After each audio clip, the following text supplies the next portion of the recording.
Good afternoon, Alex, and thank you very much for being with us today as part of the series called The Future of Fashion. Today, we're going to discuss your background, what you do on a daily to promote inclusion and diversity in the fashion industry.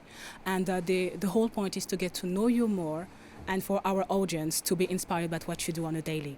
So, to give an idea of what you do, we know that you are a mature model, and we know that ageism is a real thing in the fashion industry. But from your perspective, what are the pressing challenges that mature model go through on a daily when it comes to the fashion industry? Good afternoon to you, and thank you for inviting me to be part of this podcast series. Yes, ageism, that's a big issue.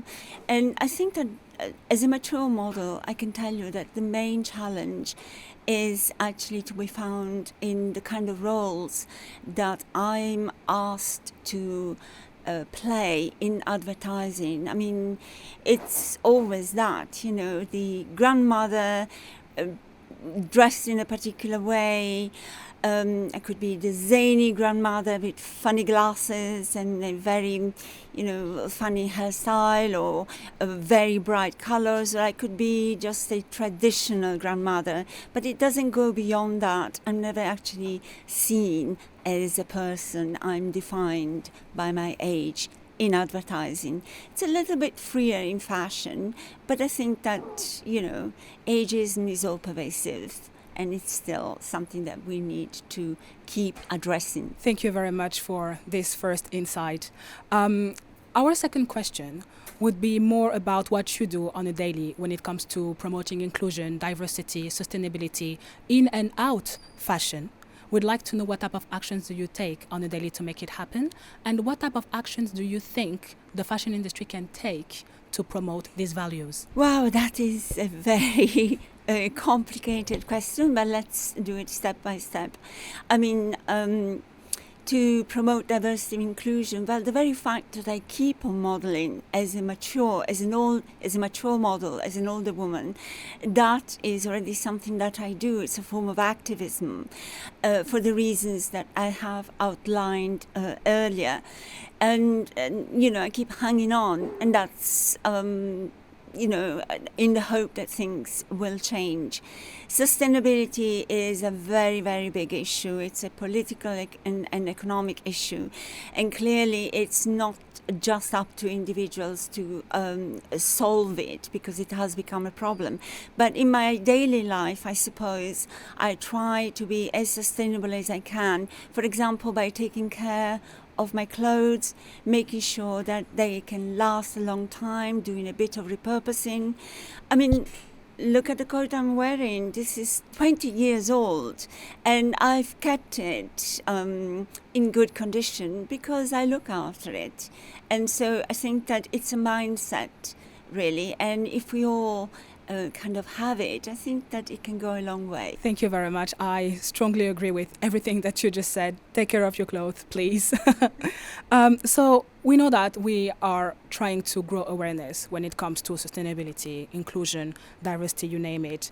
How do you see the future and the evolution of the fashion industry in the next decade, for instance, especially when it comes to mature models? Well, I try to be optimistic, and I think that we will get there at some point. I think that education is very important, and I think that it's not just to do with the fashion industry, but with the way we live our lives altogether. Education is very important, and people should start thinking about such issues from a very early age. Say in primary school, I have a granddaughter, she's 5, and in my small way I'm trying to teach her that she shouldn't be ageist and think of me just as her old grandmother, but we can be friends. So intergenerational friendship interaction is very important. And also trying to teach her about being sustainable, about the environment, for example, about not wasting things, and again, about looking after clothes. Thank you. I think this is a strong message indeed. And talking about message, before we conclude this interview, what type of message would you like to leave for our people watching this podcast and anybody running into this content? I really think that inclusion and diversity and sustainability should be so much part of our lives that in a way we should stop thinking about it. It shouldn't really be a problem anymore, because if it is so ingrained in us that we accept diversity as a fact of life, then why should we keep on talking about such an issue? And the same about age, we just accept it. So then there will not be ageism as such. Thank you very much, Alex, and thank you very much for taking the time to be with us today. We wish you a good catwalk tonight, and again, thank you for joining the podcast today. Thank you very much. Thank you very much for this opportunity that you have given me to air my views.